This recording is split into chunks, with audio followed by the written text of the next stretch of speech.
What is going on, Devils fans? It is, as always, your host, your best friend, your confidant, your number one source, Neil Villapiano, and welcome to another edition of the Devils State of Mind podcast, right here on the Hockey Podcast Network, as well as Sports Wire Radio, the best place to get everything you need to know about your New Jersey Devils. And as always, guys, thank you so much for taking time out of your day to check these episodes out. I hope you are having a great day, and I hope a lot of you guys were able to sleep in after staying up late last night watching the Devils come away with a dominant 7-2 win over the San Jose Sharks to begin this West Coast road trip, and we will get into that and a bunch more in this episode. But before we get underway, just want to quickly shout out, as always, our lovely sponsors down below here. If you could see it here on YouTube, we got SeatGeek. Use promo code Devil State of Mind to get $20 off your first purchase of any sporting or concert event of your choosing when you use SeatGeek. Shout out to DraftKings Sportsbook. When you sign up for DraftKings, use our promo code THPN. You bet $5 and you get $200 instantly and free bets to bet on anything you like: hockey, basketball, you got baseball going on right now, and so much more. So make sure to sign up for DraftKings and use our promo code THPN. Again, bet $5, get $200 in risk-free bets. And last but certainly not least, use my promo code DevilState at Horned Tail Napa Valley, the official wine club of the New Jersey Devils, and also the official wine sponsor of the Devil State of Mind podcast. And you can get 10% off all of your orders of some delicious tasting wine with really, really cool designs for Devils fans like myself and all of you that are listening and watching this podcast. So make sure, again, to use promo code DevilState at checkout when you buy some great products from Horns and Tail Napa Valley. So again, shout out to all of our sponsors here sponsoring the Devil State of Mind podcast and the Hockey Podcast Network. And last but certainly not least, while you're here, also make sure to give us a follow on all of our social media platforms, Devil State of Mind, both on Facebook and on Instagram, and follow us on Twitter at Devil State, where you guys can see all of the content and you can get notified when we have new content. I also keep up to date with a lot of things going around with involving the New Jersey Devils, and that includes something that happened literally a couple of minutes ago. So we have some late breaking news here that I want to share with you. The Devils, indeed, made a trade. It's not what you think. There's nothing major about it, but the Devils were indeed involved in a trade, a 3-team trade, as the Devils acquire a 4th-round pick in a trade to help out an original trade between the Dallas Stars and Calgary Flames, in which Chris Tanev has been sent from the Calgary Flames to the Dallas Stars. So as you read here, the New Jersey Devils announced today that the team has acquired Dallas's own 4th-round pick in the 2026 NHL Draft for facilitating an existing trade between the Dallas Stars and Calgary Flames for defenseman Chris Tanev.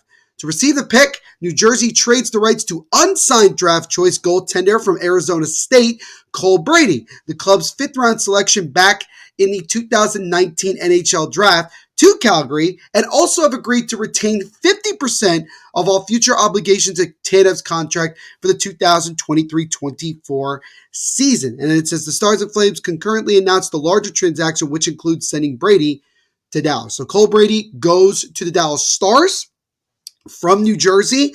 The Flames get a couple of picks, I believe. I think they might have also gotten a prospect. And the Devils get a 2026 4th-round pick. And really, to me, I think, honestly, this was just one of those opportunities for Tom Fitzgerald to really kind of get more draft capital, whether to use it moving forward or to certainly use it in other trades that maybe, with us being almost about a week away from the NHL trade deadline, to use in other trades to acquire right now players. So yeah, so we had some late breaking news here. Again, nothing too major. The Devils just pick up another draft pick.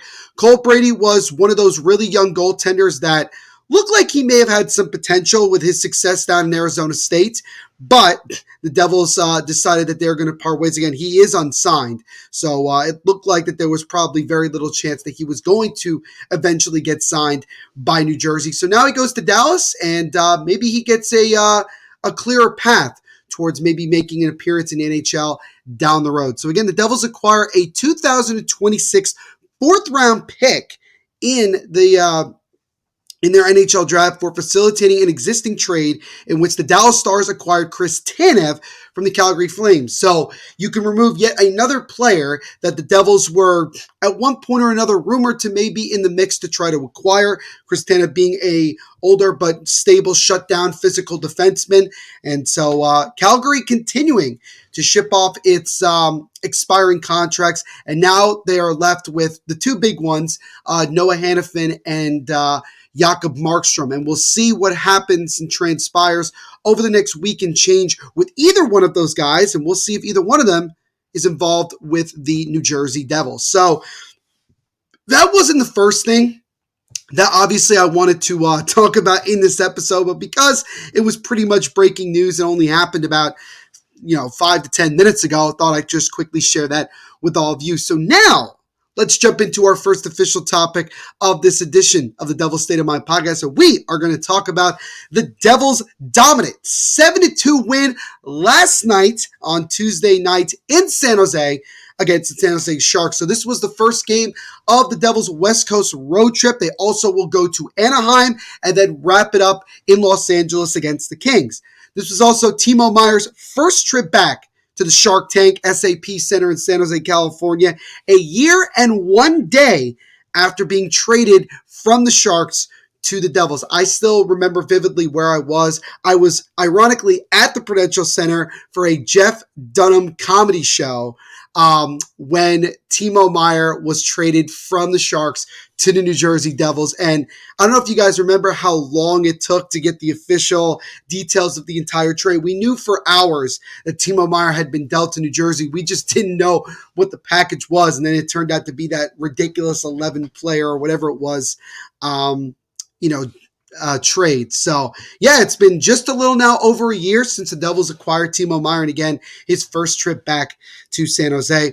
Also, for the Sharks, again involving the Devils, Mackenzie Blackwood got the original start in this one, his first start since being traded and then signed from the Devils to the San Jose Sharks. Fabian Zeller and Nikita Ahoytuk also were in this game. So you had three different former Devils going up against their former team. Shakir Mukhamadullin, who has played a decent amount in San Jose this year, is injured right now. So he did not play in last night's game. Now, what's interesting about Mackenzie Blackwood is that he was clearly on his game when it got underway, as he finished stopping all 13 shots the Devils put on him and overall in that first period. But late in that first period, during a commercial break, Blackwood left his net, went to the locker room, and did not return to the game as Kaapo Kähkönen had to finish the game for the San Jose Sharks. Mackenzie Blackwood has also been put on injured reserve as of earlier this morning. So not really sure exactly what transpired or what he's dealing with. They showed some replays of what might have been the reason that he got hurt, but it didn't look like very much, but he was somewhat slow to get up and turned out to be something that he could not continue with.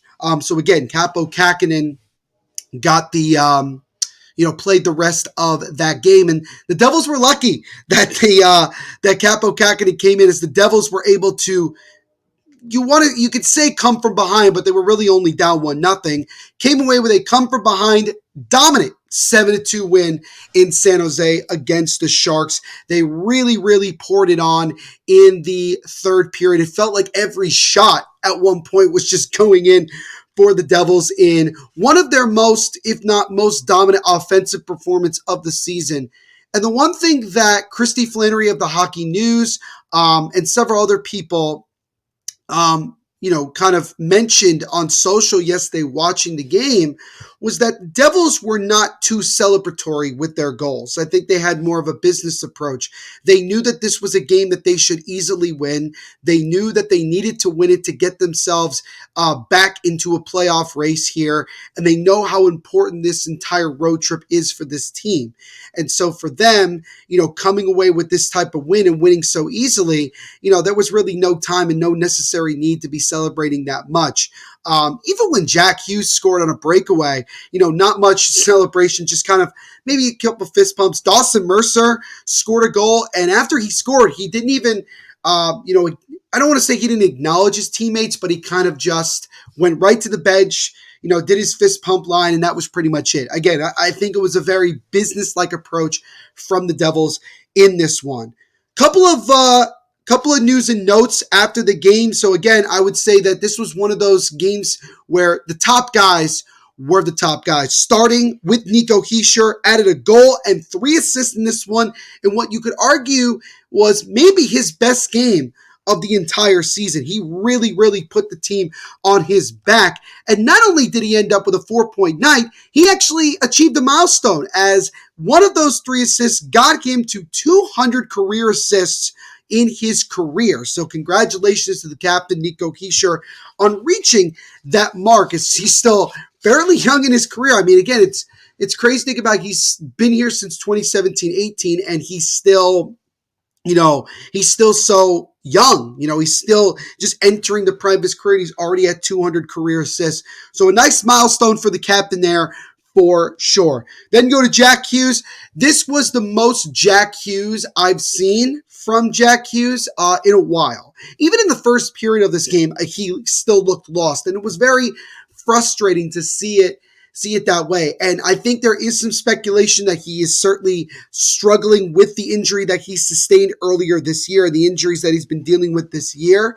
And that could be the cause of him having, not as much success. But he certainly got himself going in the second and third periods, finished with a goal and 2 assists. And then, as I'll show you here from Sheng Peng, who is the writer for San Jose Hockey Now, Jack Hughes tied his career high set literally just last week in the loss against the Rangers with 18 shot attempts. Now, that doesn't mean that every shot that Jack Hughes took ended up on net and counted as a shot on goal. It just meant that he shot the puck 18 different times, and he finished with an official 11 shots on goal, which clearly led the team by a lot. So Jack Hughes looked as confident as he's looked all year long with the way that he dished it out in that one. So Jack Hughes did a really, really good job of kind of, taking control, scoring on a breakaway. He looked solid. He looked very, very solid. Jesper Bratt had a good game and a goal and an assist. And Timo Meier, despite scoring a goal on the power play, was eventually waved off due to an offsides call against Alexander Holtz. He actually ended up with a pretty good game himself, as he actually added 2 assists of his own. So if you look at it, those 4 major key players all contributed mightily. However, there were also some secondary scoring from some very unlikely places. Kevin Ball finally got his first goal of the year with an absolute bomb of a slap shot after a nice feed from Nico Hischier.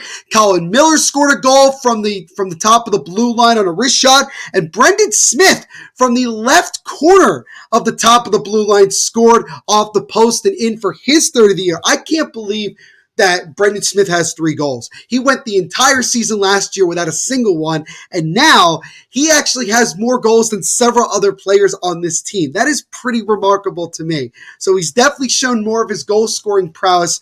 2 of the 3 goals that he has scored this year have come as defensemen. And I can actually tell you all 3 games that Brendan Smith scored. The first one was, I think, about a month and change ago in a win over the Ottawa Senators. He scored on a breakaway coming out of the penalty box. Second one was the Stadium Series. He scored crashing the net, knocking it in on a rebound. And then obviously last night scoring against the San Jose Sharks. So the Devils had 3 different defensemen. So half of their defensive core, a little less than because they went 11 forwards, 7 defensemen. A little less than half of their defensive players scored a goal last night. So I think overall it was a really good team effort. Nico Dawes was very, very strong in net, giving up just 2 goals overall. So the Devils got a win that they were supposed to get against the team that you knew that they needed to beat and that they should beat, and that's exactly what they did, and that's really, really important. And I said it several times last night, and I'll say it again here.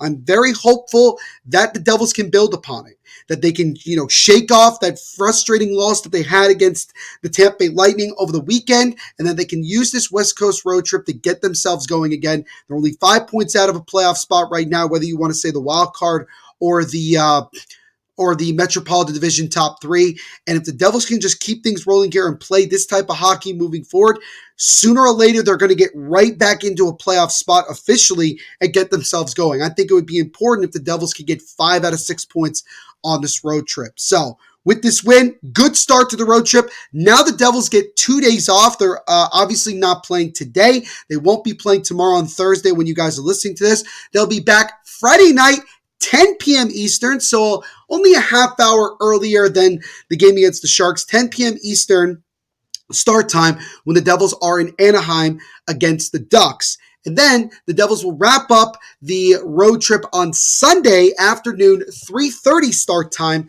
against the Los Angeles Kings. So, again, this is a very, very winnable road trip that can, wield a lot of success. And let's see if the Devils, again, can build upon this dominant win over the Sharks and move it forward here as they slowly but surely crawl back into a race to get into the playoffs. So now let's shift over to two rumors that have come out over the last 2 days involving the Devils. The first, talking about Tyler Toffoli. So again, Tyler Toffoli acquired in the offseason for a pick in Yegor Sharangovich. So far this year, I've written about it before, that Tyler Toffoli has been pretty much as advertised. I know a lot of people are very critical of him because they say that he's slow and this, that, and the other thing. But overall, he's had really, really good chemistry with Jack Hughes. He's our best goal scorer overall. He's on his way to getting another 30-goal season out of him. And he's played relatively well. And I think he's very much impressed the players on this team, and certainly Tom Fitzgerald.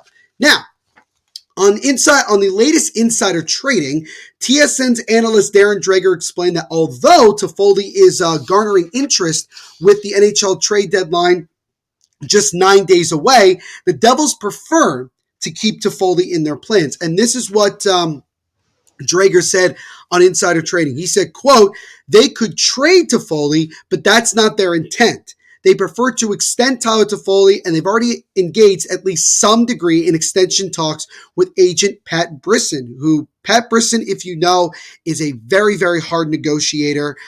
He's represented a lot of really good players, and so certainly this is not going to be an easy negotiation at all. And why wouldn't you? This guy has 25 goals, and you could see him as part of their future. The predicament is they are a non-playoff team right now. I believe that the New Jersey Devils are going to take the next 3 games. This was talked about prior to the game against the Sharks, out west to analyze their team deeply. As you get closer to the trade deadline, if they feel that they are not playoff worthy, they may explore some of the interest they're getting into Foley as a pending free agent," end quote. So I think this is very understandable. If the Devils don't feel that they are going to make the playoffs, then, take advantage of the opportunity to maybe get some pretty decent assets, some draft capital to use to help your team get better in the offseason.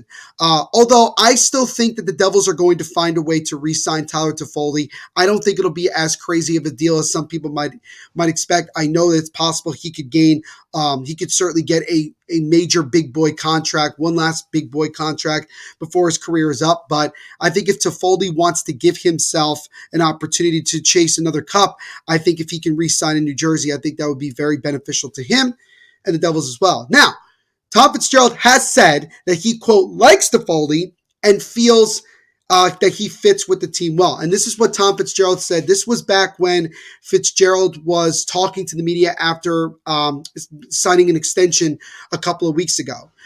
He said, quote, "With Tyler, I've had multiple conversations with his agent. I think we're probably going to sit down here at some point before the All-Star break or after the break, potentially in the break, just to see where he's at, what he's thinking, where he's at. And then we'll talk about it if there's a marriage here moving forward. I like Toffoli. I think he's been a really good addition to our team because of his professionalism and his winning pedigree. But it is a business," end quote. And I like to say that last part because it is. And the Devils They will have a decent amount of cap space. I think like $20 plus million in the offseason with some pending free agents. The guys that stand out the most are Dawson Mercer, who's a restricted free agent, and of course Tyler Toffoli. There's some other guys, Colin Miller, Tomas Nosek, other guys like that the Devils may try to keep, may not. They may look to add some different guys that maybe fit the lineup a little bit better. But Toffoli and Mercer, at least from the right now perspective, are the two most watched guys you're going to look at in terms of whether the Devils will keep them or not. I think that they're going to get a bridge deal done with Dawson Mercer. I've often said 4x4 or 4x4.5. Overall, I think would be a good deal for young Mercer. For Toffoli, maybe a 5x5, who knows? I don't think that would necessarily be that crazy of a deal. Maybe a 5x5 is a little too long considering that he's in his 30s. I would maybe a 3x5, 3 or 4 year deal. What do you guys think? Let me know in the comments here on YouTube, and also just in general what you think a Tyler Toffoli deal would look like if the Devils were to re-sign him in the offseason or, moving forward. So we'll keep our eye on it. Again, Toffoli, 25 goals, 17 assists, 42 points in 58 games this year. He scored a career-high 34 last year with the Calgary Flames and is on pace to match and even potentially pass his previous career mark, as he's on track to net over an 82-game span. So it's possible that Toffoli could have even more goals than last year, and that would certainly give him a major opportunity to gain a lot of interest, to get a big deal from somebody. But I think Toffoli knows at this point in his career that if he wants to compete for a Stanley Cup, he may have to take less money to join a contender, whether that's New Jersey or someone else moving forward. So I want to know what you guys think. I know that people have had different opinions of Tyler Toffoli throughout the year. I have been very consistent with my opinion of Toffoli, that I think that he fits this team well. I think he gives this team a good scoring element, a guy who has a nose for the goal. I know that he's not fleet of foot. I know that he's not the fastest guy we've ever seen, but I think he fits this team well. And, being put on a top line with Jack Hughes, I think is only beneficial to him, Jack Hughes, and the entire team. But what do you guys think? Do you want to keep Toffoli? Do you not? What do you think a deal would look like? Let me know. Would love to get your guys' thoughts.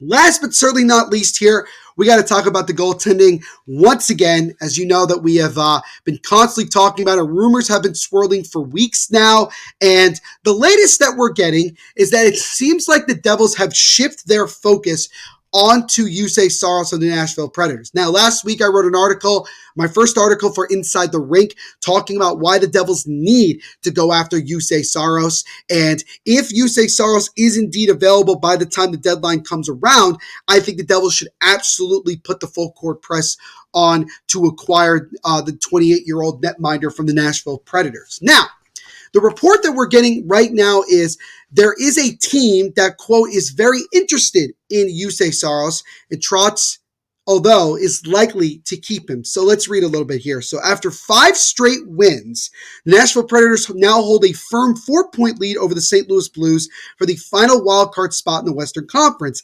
likely taking a Saros blockbuster off the table unless another GM is desperate enough to meet Barry Trotz's ridiculous high asking price, which we still don't know what that is. According to Frank Saravalli of the Daily Faceoff, one NHL team has shown serious interest in acquiring the 28-year-old Finn, but it's looking more and more likely that Nashville will hold on to Saros and sign him to an extension over the summer rather than ship him out of town. Now, this is what Saravalli said on Daily Faceoff. He said, quote, at least one team has been very interested in Saros over the last couple of weeks, believed to be the New Jersey Devils. But Daily Faceoff sources indicated on Monday that the Preds have told teams that as long as they are in a position to make the playoffs, that Saros will not be traded. The usual caveats exist that if the Predators suddenly fall out of the mix over the next 9 days, all bets are off. And well, never say never. If there's an offer, they can refuse. So, yeah, it's looking less likely that a deal for Saros right now is possible. I even said when I first saw this report that if the Devils were to go for a long-term solution and acquire a guy like Saros, that this would be an off-season move. Whether you're getting him, if you make a move for John Gibson, who has a couple years left on his deal, whatever.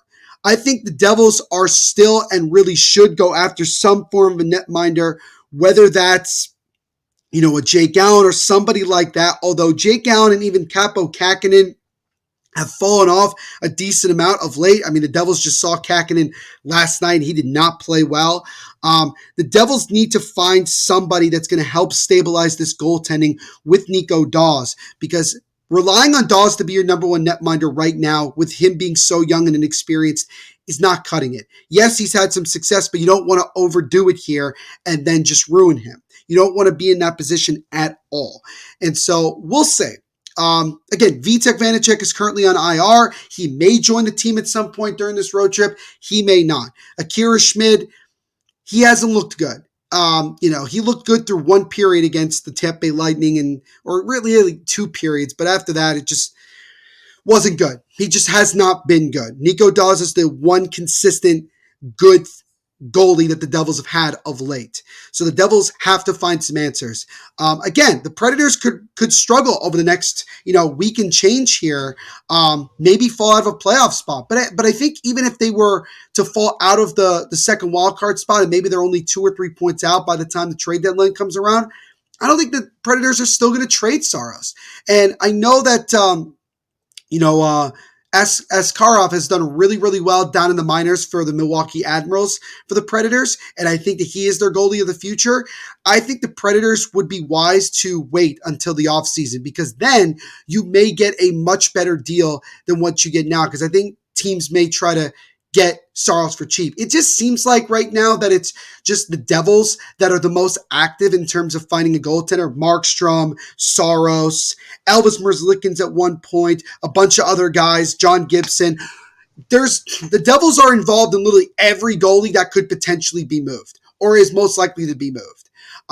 So I think overall, long-term, I would love to acquire Saros. And I think if Saros is still in Nashville and that extension talks are not happening, I think the Devils in the offseason should really, really make a swing and acquire Juuse Saros and sign him long-term. I think he would be a missing piece to a Devils championship puzzle. But we'll see. Just wanted to give you, so that's kind of the latest we have with Saros. Still possible, but I think it's less likely than it was maybe before. But things can change. Things always change in hockey. It's a magical, unpredictable sport.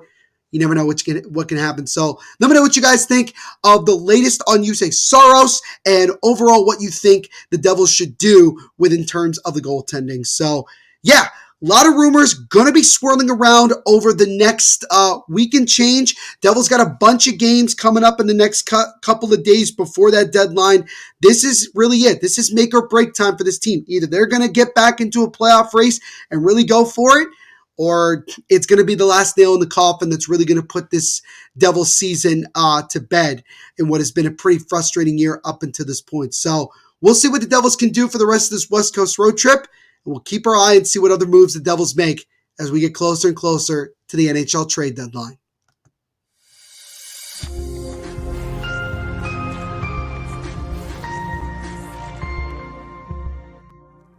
Say something.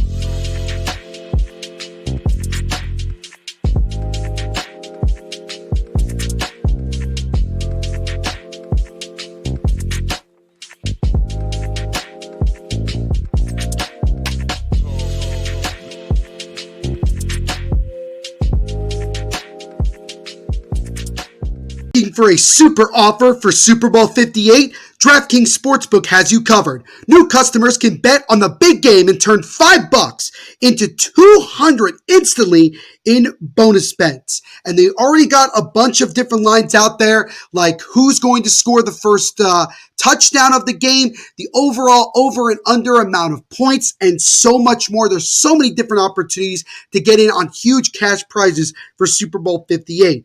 All you got to do is download the DraftKings Sportsbook app right now and use our code THPN.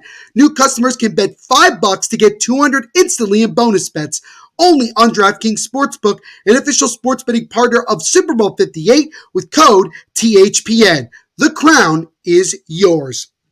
Gambling problem? Call 1-800-GAMBLER or visit www.1800gambler.net. In New York, call 877-8-HOPE-NY or text HOPE-NY to 467-369. In Connecticut, help is available for problem gambling. Call 888-789-7777 or visit ccpg.org. Please play responsibly. on behalf of Boot Hill Casino and Resort in Kansas. 21 plus, age varies by jurisdiction, void in Ontario. Bonus bets expire 168 hours after issuance. See DraftKings.com/football for eligibility and deposit restrictions, terms, and responsible gambling resources.